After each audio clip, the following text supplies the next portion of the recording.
noite, conforme a hora que eu chegar aí no ar, aqui a voz de Newton Marques. Receba aí meu A de abraço, meu F de fortalecimento, meu S aí de saudade. Já estava com saudade de ficar coladinho do seu lado. Siga-me pelas redes sociais, pelo YouTube. Aqui você tem direito à informação. Exatamente. Mantenha-se atualizadíssimo e informadíssimo. Manda bala, se inscreva no canal, levanta na poltrona, folgado. Vamos que vamos aí somar, multiplicar e acrescentar. A união faz a força, como também faz a diferença. Bom demais! Eita, coisa boa! É um enorme prazer tê-lo aí. Suportando me poder ouvir. Muita coisa boa, interessante. Nobres amigos, estamos discorrendo a CLT, a consolidação das leis trabalhistas. Quero te fazer uma perguntinha, meu amigo. Você já olhou o seu processo hoje? O seu processo trabalhista não é somente advogado que pode acompanhar processo, mas você, cidadão, se você tem curiosidade, você pode entrar aí no TST, no TRT da sua região, com o seu CPF, você vai aí, com o número do seu processo, acompanhar aí, eu diria aos nobres senhores, acompanhar o seu processo, qualquer andamento, qualquer manifestação do Poder Judiciário, você pode acompanhar aí o seu processo trabalhista, o juiz do trabalho, você pode acompanhar, tanto no Tribunal de Justiça, na Justiça Comum, você pode lá inserir o seu CPF, os seus dados e acompanhar diariamente, periodicamente, um dano moral, suponhamos, de um ar-condicionado em que você comprou online e não recebeu. Mas você pode acompanhar todas as decisões, você pode acompanhar todos os despachos e manifestação do Poder Judiciário, você mesmo, cidadão, com o seu smartphone, o seu notebook, você pode acompanhar e ver quando você vai receber o seu dinheirinho, o seu alvará que o juiz assinou lá para receber, cair na conta. Bem-vindos à minha casa! Oi! Por fim, vamos falar sobre a continuidade do recurso de revista. Ei! Chega aí! Esquece não. Por fim, não se conhece do recurso de revista quando ausente o quê? Os requisitos de admissibilidade do artigo 1010, inciso 2 do CPC. Quanto à exposição do fato e do direito e seus fundamentos, se nas razões não se verificar o quê? Impugnação da decisão recorrida, conforme for a proposta. Súmula 422 do TST. Também quanto à motivação secundária impertinente, consubstanciada em despacho de admissibilidade de recurso ou em decisão monocrática do Tribunal Regional competente, por derradeiro motivação da revista, estiver inteiramente dissociada dos fundamentos da sentença e não impugnarem os fundamentos da decisão recorrida, é necessário que o recorrente promova o que é a narração dos fatos vinculado ao capítulo da sentença, tornando-se necessário apontar os trechos da inicial contestação, documentos, depoimento de parte, testemunhas periciais e da própria sentença que dão aso ao inconformismo. O recurso de revista só poderá ser admitido caso que haja demonstração inequívoca da violação direta à Carta Constitucional, conforme prevê a súmula 266 do TST. Não é admissível recurso de revista contra o acordo prolatado em agravo de instrumento, já sedimentado pela súmula 218 do TST. Não estejam recursos de revista os embargos para o Pleno, as decisões superadas por interativa notória e atual jurisprudência do TST, de acordo com a súmula 333 daquela colenda Corte Trabalhista. A súmula 296 do TST confirma que a divergência jurisprudencial ensejadora da admissibilidade do prosseguimento e do conhecimento de recurso há de ser específica, relevando a existência de teses diversas na interpretação de um mesmo dispositivo legal, embora idênticos aos fatos que ensejaram. Não cabe ação rescisória por violação do artigo 896 da CLT para confrontar aquela decisão que não conhece de recurso de revista e ter como base divergência jurisprudencial. Tal motivação se deve ao fato em que a sede de revista não se trata de sentença de mérito. Artigo 966 do CPC observa que, ainda entendido pela súmula 403 do TST, a súmula 459 do TST assevera que o conhecimento do recurso de revista quanto a preliminar de nulidades por negativa e prestação jurisprudencial supõe indicação de violação do artigo 832 da CLT e do artigo 489 do CPC de 2015 e do artigo 93, inciso 9 da Constituição da República Federativa do Brasil. O exame de transcendência seguirá regras do artigo 243 do regime do TST, do Regulamento Geral do TST, incidindo apenas sobre acordos proferidos pelos regionais do trabalho, publicado após a 11 de novembro de 2017, com exclusão das decisões em sede de embargo de declaração por determinação de instrução normativa do TST. 897, cabe agravo no prazo de 8 dias. A linha A, da petição das decisões do juiz ou presidente nas execuções. B, de instrumento do despacho que denegarem a interposição de recurso. Parágrafo 1º.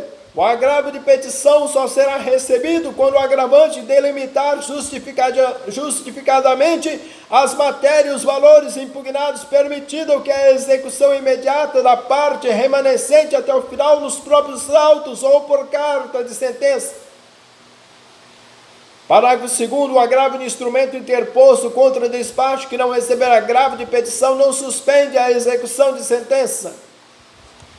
Doravante temos outros parágrafos a seguir. O agravo de instrumento, ele é interposto quando o juiz de admissibilidade denegar sua distribuição ao tribunal, por intempestividade, apresentar fora do prazo ou deserção, sem recolhimento de custa, mesmo que seja 10 centavos. O agravo de petição é interposto quando ocorrem decisões prejudicadas às partes no processo de execução. Não pode faltar nadinha, senão poderá ser julgado o recurso deserto.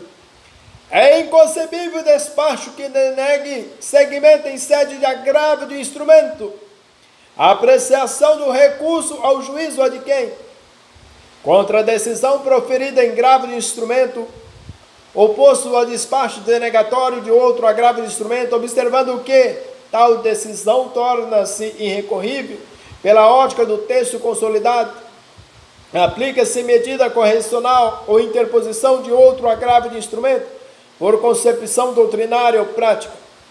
Distante poderá o interessado recorrer ao remédio constitucional via mandado de segurança. Esse procedimento poderá vir acompanhado de argumentação baseado no direito líquido e certo, não amparado pela exegese da CLT, não sendo permitido que a execução até o final por carta de sentença de todas as matérias, de todos os valores, e não só do que não foram impugnados. Porém, se o agravo de petição tem prerrogativa de delimitar a matéria e os valores objeto de discordância entre as partes, não há que se considerar por ferido o direito líquido e certo, quando no prosseguimento da execução, quando os valores e objetos não especificados no referido agravo. É incabível, portanto, que tal impugnação seja realizada pela via mandado de segurança e, por consequência, incabível a suspensão do feito em acordo com a súmula 416 do TST. A súmula 266 do TST assegura que a admissibilidade de recurso de revista contra o acórdão proferido em agravo de petição, na liquidação de sentença ou em processo incidente, na execução, inclusive os embargos de terceiro, depende de demonstração de violação direta à Constituição brasileira. E se tratando de embargos de terceiro, o artigo 674 do CPC é aplicável ao processo do trabalho, pelo princípio da subsidiariedade, artigo 769 da CLT. Em execução, o recurso cabível é um agravo de petição interposto no prazo de 8 dias. Ressalva-se que tempestivamente que os embargos de terceiro podem ser interpostos no juiz deprecante ou deprecado, mas só será julgado pelo deprecante, exceto se houver consignado vícios, irregularidades ou que da penhora, em consonância com a súmula 419 do TST.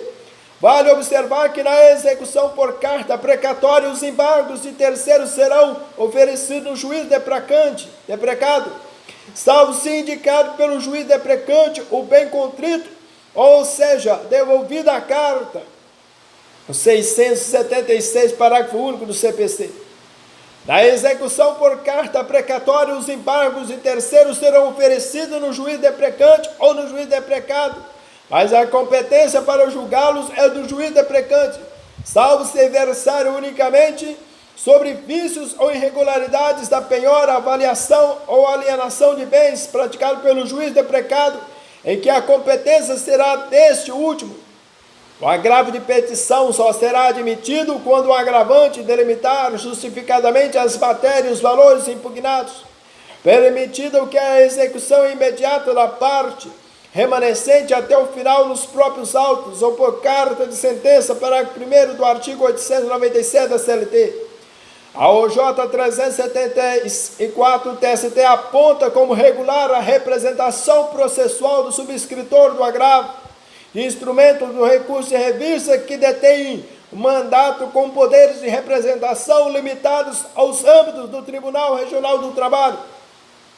Mesmo que a apreciação seja realizada pelo TST, a interposição é perante o TRT, que legitima ao que a atuação do advogado no feito.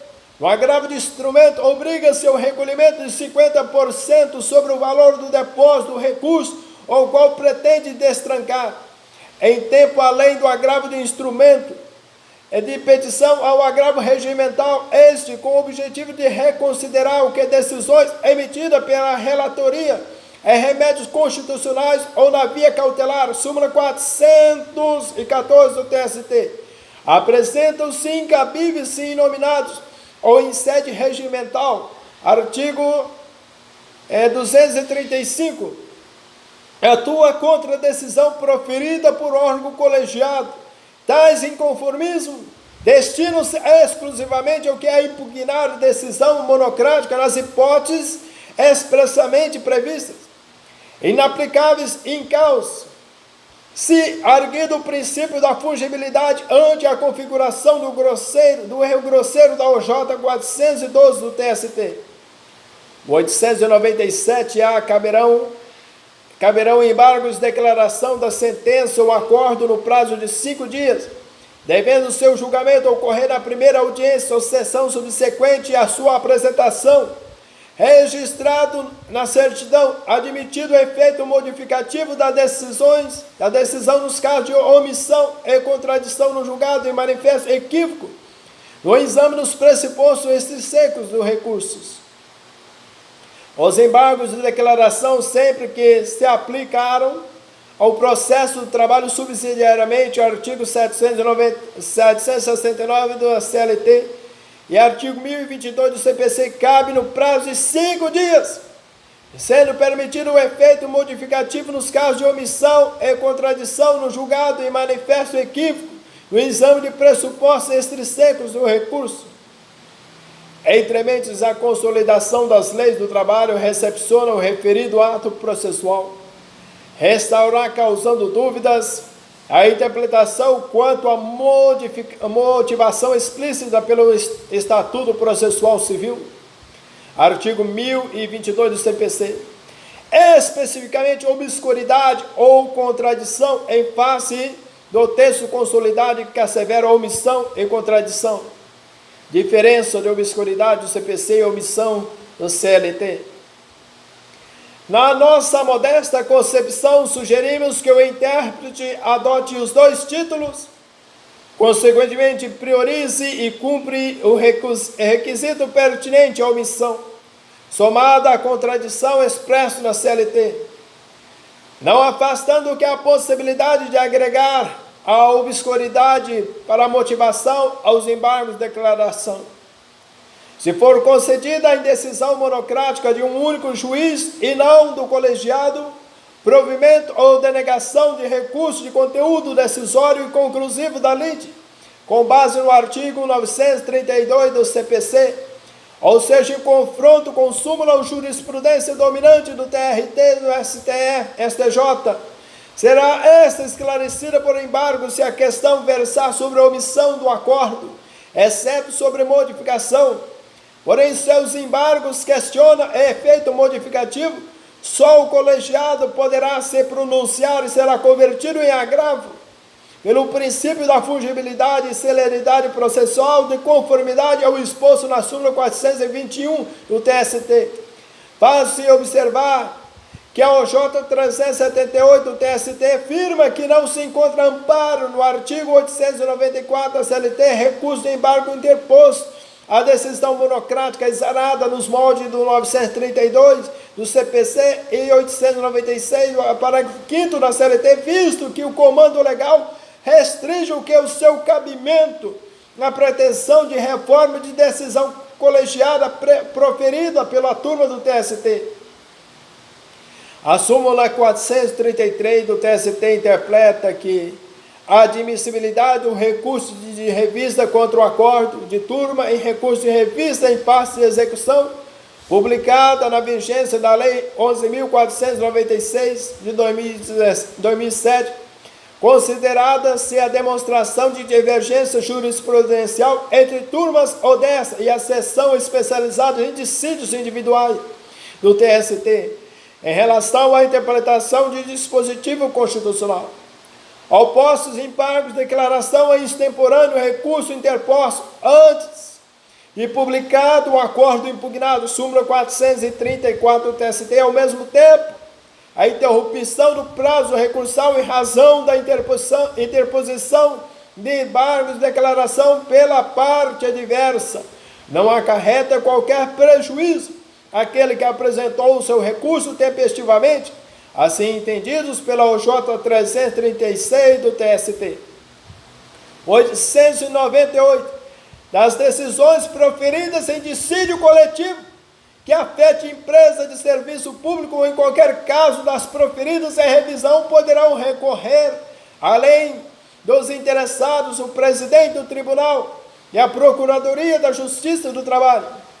Nessas hipóteses será válida a participação da Procuradoria do Trabalho e tribunais, recorrendo às decisões que envolvem empresas de serviços públicos.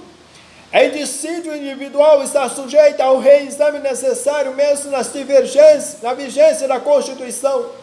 Decisão contrária à fazenda pública, salvo quando a condenação não ultrapassar o valor correspondente a 1.000 salários mínimos para a União e as respectivas autarquias e fundações de direito público, 500 salário mínimo para os estados e o Distrito Federal. As respectivas autarquias e fundações de direito público e os municípios que constituam capitais e dos estados sem salário mínimo para todos os demais municípios e respectivas autarquias e fundações de direito público.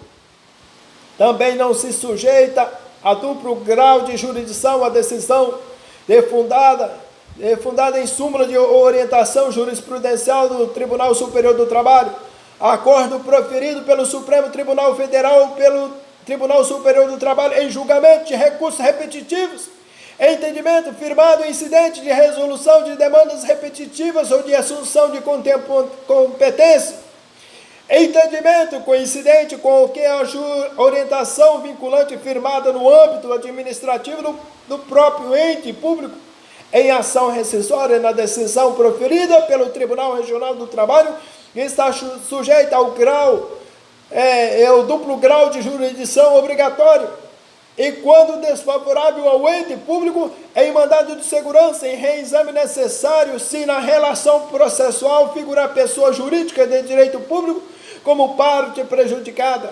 Não caberá nas hipóteses em que figurar no feito como impetrante e terceiro interessada, pessoa de direito privado. Já nos mandados de segurança somente cabe remessa ex officio, se na relação processual figurar pessoa jurídica de direito público como parte prejudicada pela concessão da natureza. Tal situação não se verifica na hipótese de constar no feito como impetrante e terceiro interessado, pessoa de direito privado, ressalvados os casos de matéria administrativa. Súmula 330 do TST. O artigo 899, os recursos serão interpostos por simples petição e terão efeito meramente devolutivo, salvos exceções previstas nesse título, permitida a execução provisória até a penhora. Entretanto, nobres senhores, os recursos serão interpostos por simples petição, com o devido encaminhamento por uma folha de rosto através da vara de trabalho, se endereçada ao TRT e ao regional competente, se o destino for o TST. Após promoverem sua admissibilidade, os recursos de trânsito remeterão ao destinatário, que se encarregarão de dar ou não provimento em julgamento realizado pelas suas respectivas turmas. É exigido que o preparo, ou seja, o recolhimento de custas para garantia de sua continuidade, se o recorrente é empregador, será necessário que promova a garantia do juízo por meio de depósito recursal. No caso de empregado se posicionar como autor do inconformismo, só lhe caberá recolhimento de custa caso a sentença fixar essa condenação. Os recursos em ócios trabalhistas são, em regra, interpostos em 8 dias da decisão. O depósito recursal deverá ser comprovado no prazo alusivo ao recurso, e sua interposição antecipada não prejudicará o que a dilação de prazo legal, assim previsto na súmula 245 do TST. Por força da nova reforma trabalhista e da súmula 426, deverá seguir nessa direção: depósito recursal, utilização da guia, obrigatoriedade até 10/11/2017, nos recursos interpostos de decisões publicadas, retirada a expressão de sítios individuais. Inclusive, é válido o depósito recursal efetivado mediante a utilização de guia de recolhimento do FGTS e informações à Previdência Social nos termos dos parágrafos 4º e 5º do artigo 899 da CLT, admitido o que é o depósito recursal realizado na sede do juízo e a disposição desse, nas hipóteses de relação de trabalho não submetido ao regime de FGTS. O depósito recursal efetivar-se-á em conta vinculada ao juízo, artigo 896, parágrafo 4º da CLT, podendo ser substituído por fiança bancária ou seguro garantia judicial. A súmula 385, reiterada pelo TST, expressa que a parte que interpõe o recurso detém o ônus de provar, quando da sua interposição, sobre a existência de feriado local que autorize a prorrogação do prazo recursal.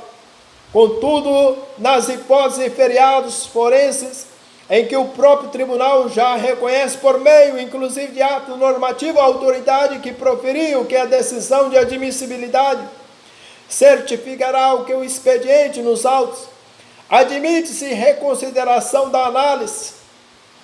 Entretanto, nobres senhores, da tempestividade do recurso mediante prova documental superveniente é o que em agravo regimental, agravo de instrumento ou embargo de declaração, súmula 385 do TST, reiterado observe que nos agravos de instrumento é a resolução 168 do TST, obriga ao recolhimento de 50% sobre o valor do depósito do recurso ao qual pretende destrancar.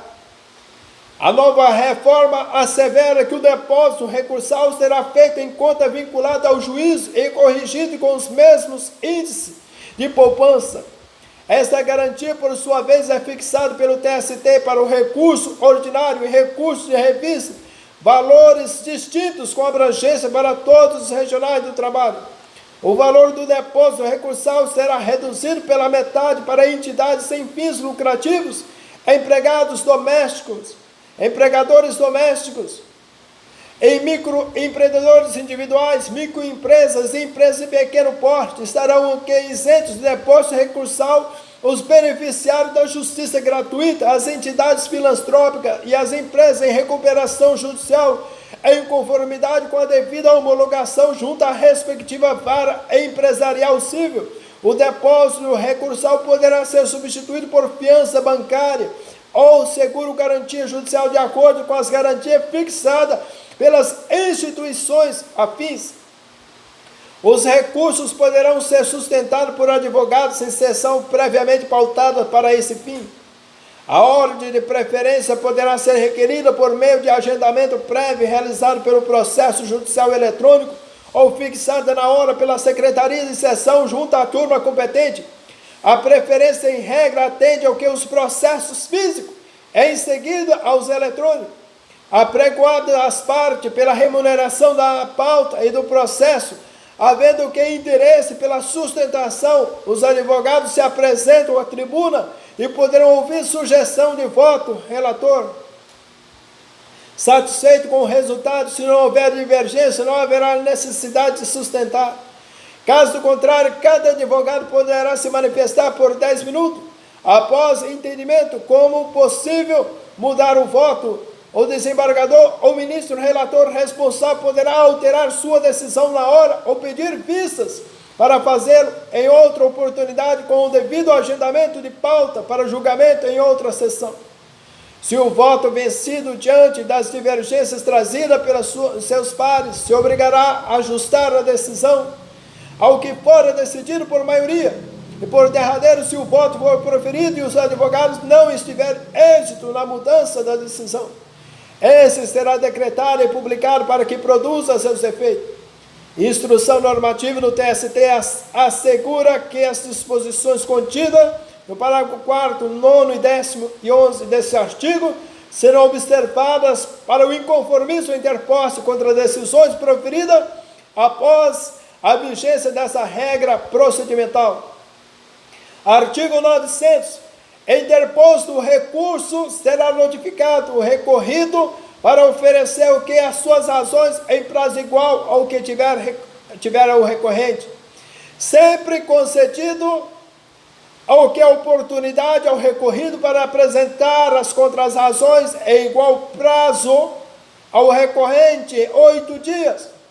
Nessa oportunidade, a parte que não recorreu à época e desejar discutir matéria que não logrou êxito por ocasião da sentença, poderá fazê-lo por via recurso adesivo. Artigo 997 do CPC. Tal recurso permitirá a discussão sobre os direitos já prescritos na decisão anterior e ambos seguirão ao tribunal competente para apreciação entre mentes, dentro do previsto na decisão expedida pela súmula 283 do TST, no prazo de 8 dias, nas hipóteses de interposição de recursos ao ordinário de agravo de petição de revista e de embargo, sendo desnecessário que a matéria nele vinculada esteja relacionada com recurso interposto pela parte contrária. O artigo 901, sem prejuízo dos prazos previstos nesse capítulo, terão as partes vistas dos autos em cartório ou na secretaria. Recorrente ou que e recorrido sempre terão acesso às decisões através das publicações e acesso junto ao processo judicial eletrônico ou vistas aos autos, se processo físico de conformidade com os prazos e termos de cada processo, poderá até mesmo retirar os autos para análise dos tribunais. Nobres senhores, bem-vindos à minha casa. Vamos que vamos entreter. Aqui você tem direito à cidadania e ser atualizado e informadíssimo acerca dos seus direitos. Um beijo no coração, Brasil. Estou agora recepcionando você na minha casa. Venha, se inscreva no canal. Até o próximo artigo 903 da aplicação das penalidades. Até! Brasil!